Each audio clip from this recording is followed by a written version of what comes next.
The history of U.S. imperialism inside the Philippines is a very long and bloody one. The Filipino-American War alone, in 1899, took the lives of 1.4 million people, according to a noted historian, and he says that this also constitutes an act of genocide by the United States.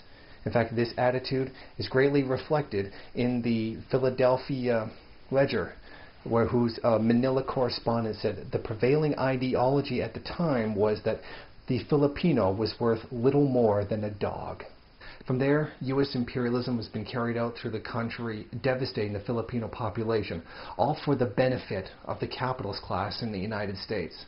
In fact, American companies are responsible for some of the worst crimes that have been carried out against the Filipino people. We've all heard stories about mining companies and the human rights abuses they've been carried out. And not just there, but in manufacturing as well. In fact, Coca-Cola is a very notorious human rights abuser in the country.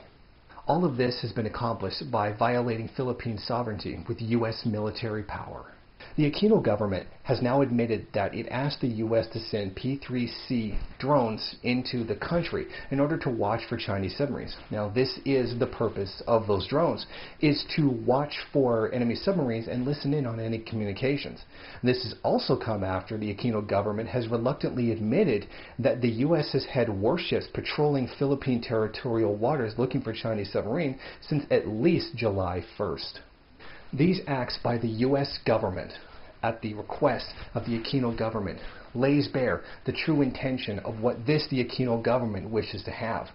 Philippine territory is being assaulted more and more by U.S. military presence, and this constitutes a direct threat to anyone in the country that wishes to see Philippine sovereignty, or to at least have some kind of progressive movement to free the country.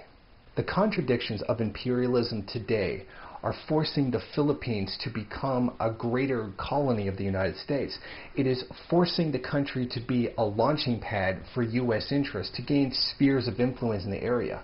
What this situation is doing is making the Philippines a puppet or a bargaining tool between a staging point for conflicts between the United States and China. The Philippines has no interest in either side gaining victory in this.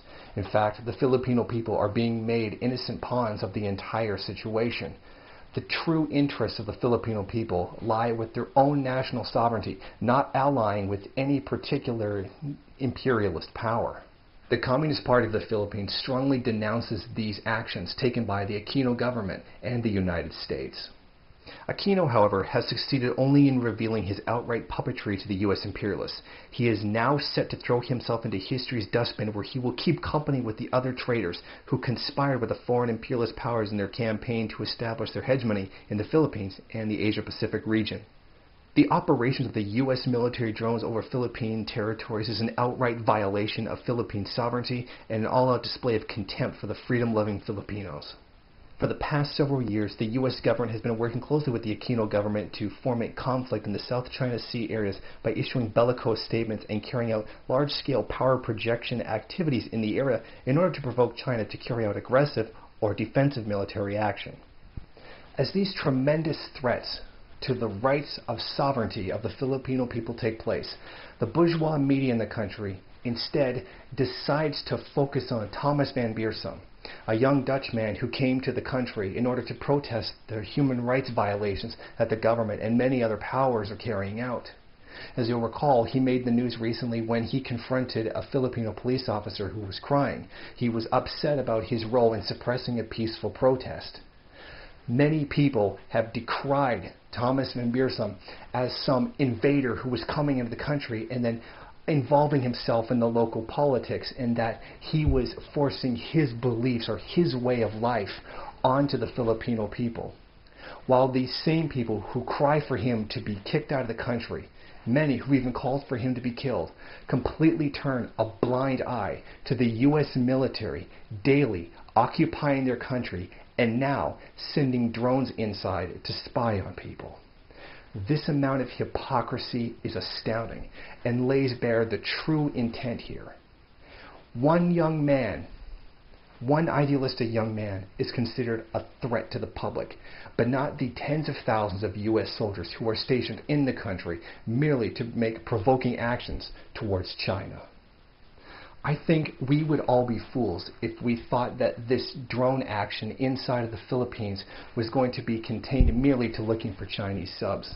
Many people have suspected for a long time that the Aquino government was looking to introduce its own spying program against the people, and I think this is the beginning of that. U.S. drones have been used in other countries for the support of regimes there. And I believe that's what's going to happen. I believe these drones are only the beginning of what is going to be more of them used in the country to suppress groups like the New People's Army and other progressive organizations that are looking to bring about democratic change in the country. U.S. imperialism has never been a good thing for any country that it has come into. And I believe that this is the beginning point for something like that. I believe that we will be seeing drones used against the Filipino population very soon. All of it to suppress legitimate righteous struggles for democratic rights in the Philippines.